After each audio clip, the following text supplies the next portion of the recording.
নমস্কার বন্ধুরা, আমি অরিন্দম চলে আসলাম আজকে এই মুহূর্তে বিরাট বড় একটা ডিএ আপডেট নিয়ে। সুপ্রিম কোর্টে ডিএ মামলা টপ অফ দ্য লিস্ট কর্মীদের জন্য বিরাট একটা গুরুত্বপূর্ণ আপডেট। পশ্চিমবঙ্গ রাজ্য সরকারি কর্মচারীদের মহার্ঘ ভাতা নিয়ে সুপ্রিম কোর্ট থেকে দুটি অত্যন্ত গুরুত্বপূর্ণ খবর সামনে এসেছে। এই আপডেটগুলি মামলার ভবিষ্যৎ গতিপথের জন্য খুবই তাৎপর্যপূর্ণ হতে পারে। আসুন বিস্তারিত জেনে নেওয়া যাক।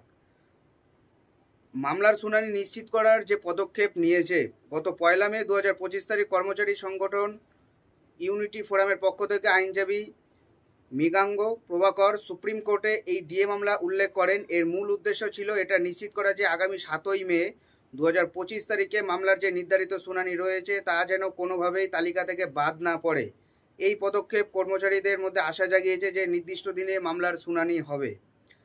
শুনানির তালিকায় শীর্ষস্থান 2022 সালে সুপ্রিম কোর্টের ডিএ মামলা শুরু হওয়ার পর এই প্রথমবার মামলার বিপরীতে একটি টপ অফ দ্য লিস্ট বা তালিকায় শীর্ষে রাখা হয়েছে।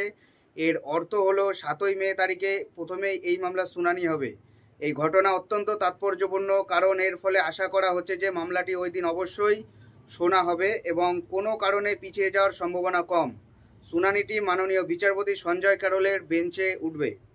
মূল বিষয়, নির্ধারিত শুনানি, অ্যাডভোকেট প্রভাকরের পদক্ষেপ এবং মামলার top of the list status ইঙ্গিত দেয় যে 7ই মে শুনানি হওয়ার সম্ভাবনা প্রবল। অগ্রাধিকার তালিকায় শীর্ষে থাকা প্রমাণ করে যে আদালত মামলাটিকে গুরুত্ব দিচ্ছে। মাননীয় বিচারপতি সঞ্জয় ক্যারলের মহার্ঘ ভাতা বেঞ্চে মহার্ঘ ভাতা মামলাটি হবে। এই আপডেটগুলি ডিএ মামলার সাথে যুক্ত সকল পক্ষের জন্য অত্যন্ত গুরুত্বপূর্ণ। আগামী 7ই মে তারিখের শুনানি দিয়ে তাকিয়ে আছে সকলে। দেখা যাক ওদিন কি হয়।